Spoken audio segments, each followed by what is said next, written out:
கர்த்தருடைய பரிசுத்த நாமத்திற்கு மகிமை உண்டாவதாக. இந்த காலை வேளையிலே கர்த்தர் நம்மை ஒன்று கூடி சேர்த்து அவருடைய கிருபைக்காக கர்த்தரை நாம் ஸ்தோத்திரிப்போம். ஹல்லேலூயா ஹல்லேலூயா. உம்மை துதிக்கிறோம் துதிக்கிறோம் துதிக்கிறோம். நன்றி அப்பா. ஸ்தோத்திரம் ஸ்தோத்திரம் ஸ்தோத்திரம். இயேசுவின் ரத்தம் ஜெயம், இயேசுவின் ரத்தம் ஜெயம். ஹல்லேலூயா. ரத்தத்தால் எங்களை கழுவும், எங்களை பரிசுத்தப்படுத்தும் அப்பா. ஸ்தோத்திரம் ஸ்தோத்திரம் அப்பா.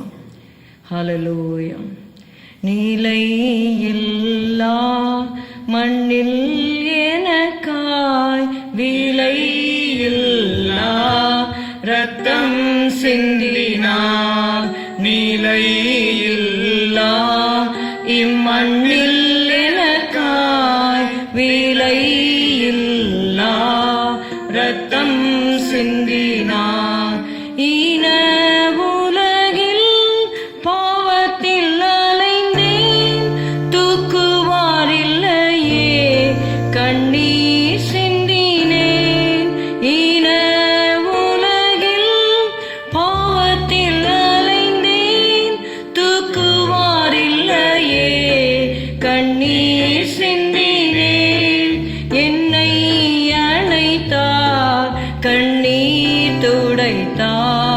சந்தோஷம் தந்தார்.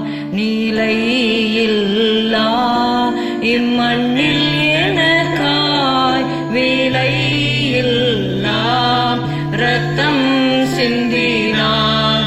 காணாத ஆட்டை போலவே அலைந்தேன், வழி தப்பியே நான் தீரிந்தேனே.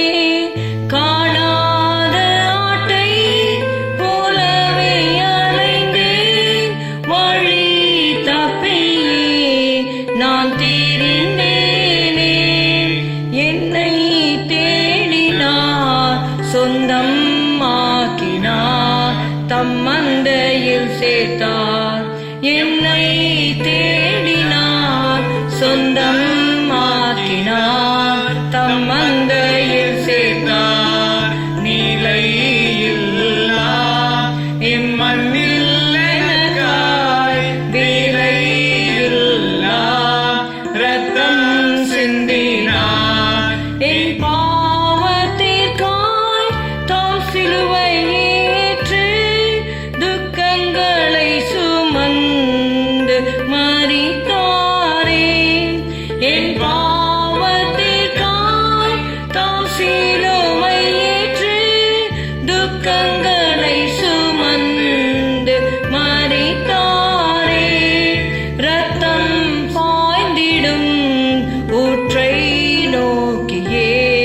பார்த்தேன் பிழைத்தேன். ரத்தம் பாய்ந்திடும் ஊற்றை நோக்கிவே பார்த்தேன் பிழைத்தேன். நிலையில்லா இம்மண்ணில் எனக்காய் விலையில்லா ரத்தம் சிந்தினார். என் பாவத்திற்காய் தாம் சிலுவை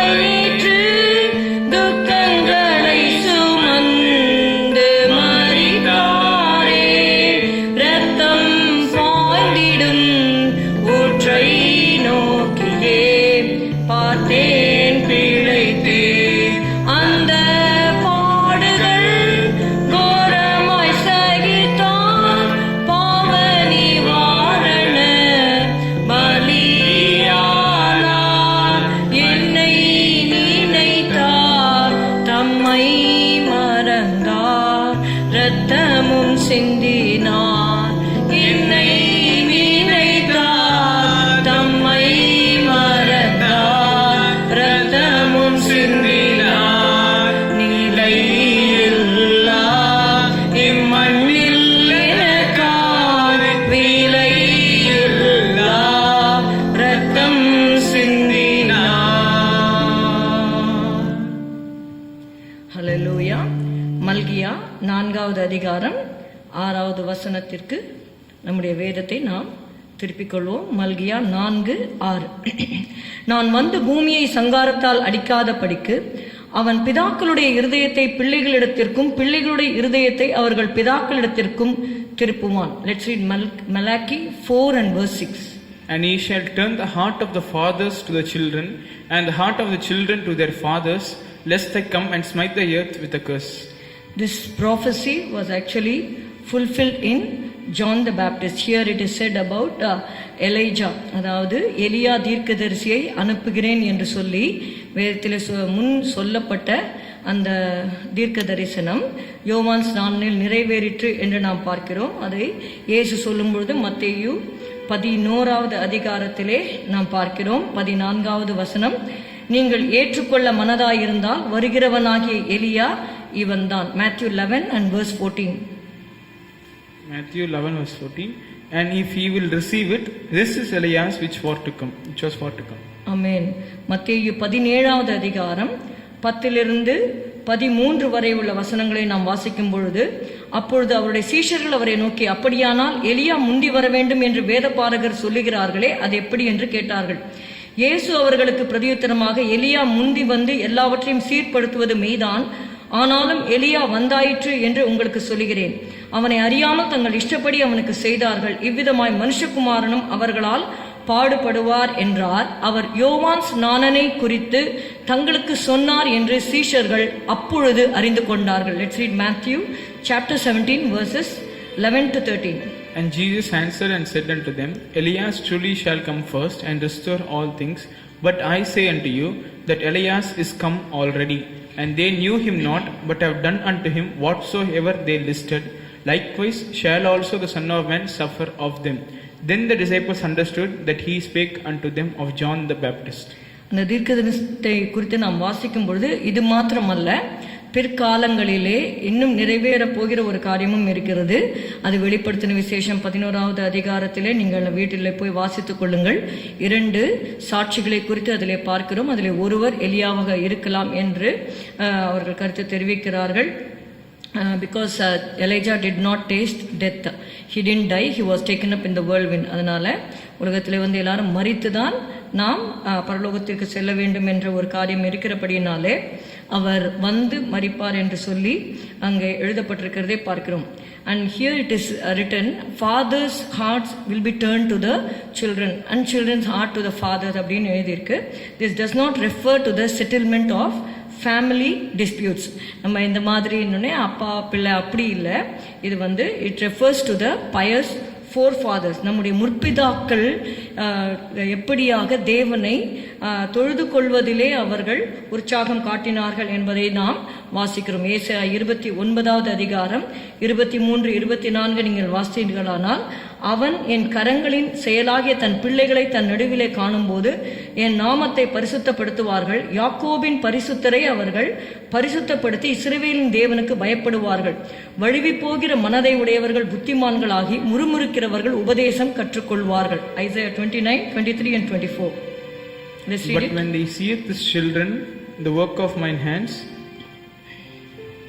they shall sanctify my name and sanctify the Holy One of Jacob, and shall fear the God of Israel. They also that erred in spirit shall come to understanding, and they that murmured shall learn doctrine.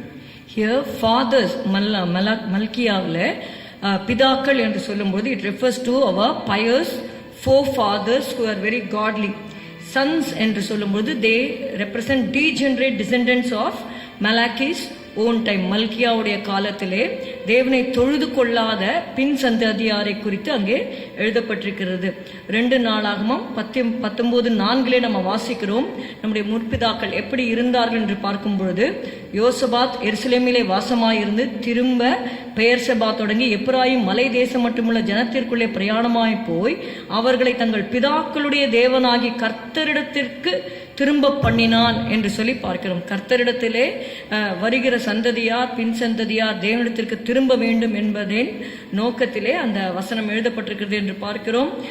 ஆபிரகாமை குறித்து நாம் வாசிக்கிறோம். அவன் தன்னுடைய பிள்ளைகளுக்கு கர்த்தருடைய வார்த்தையை அவன் உபதேசிப்பான் என்று சொல்லி, அப்படியாக இப்பொழுது இருக்கிற இந்த கடைசி காலத்தில் இருக்கிற நாம் கர்த்தருடைய வார்த்தையை பற்றி கொண்டு நம்முடைய முற்பிதாக்கள் நமக்கு காண்பித்த அந்த அடிச்சுவடுகளை நாம் பின்பற்றி செல்வமாக கர்த்தர் தாமே நம்மை ஆசீர்வதிப்பாராக. ஸ்தோத்திரம் அப்பா, உம்மை துதிக்கிறோம் துதிக்கிறோம் துதிக்கிறோம் ஆண்டவரே. இயேசுவே ஸ்தோத்திரம் ஸ்தோத்திரம் ஸ்தோத்திரம் அப்பா. ஆண்டவரே, நாங்கள் உத்தமமாய் உம்மை பின்பற்ற எங்களுக்கு உதவி செய்வீராக. கிறிஸ்துவும் ஆண்டவரே பாடுபட்டு நாம் அவருடைய அடிச்சுவடுகளை பின் தொடரும்படியாக நமக்கு மாதிரியை பின்வைத்து போனார் என்ற வார்த்தையின்படி நாங்கள் உம்மை பின்தொடர உதவி செய்யும். இயேசுவின் நாமத்தில் பிதாவே, ஆமென். எல்லாரும் சேர்ந்து சொல்லுவோம். என் ஆத்துமாவே கர்த்தரை ஸ்தோத்திரி, என் முழு உடமையுடைய பரிசுத்த நாமத்தை ஸ்தோத்திரி.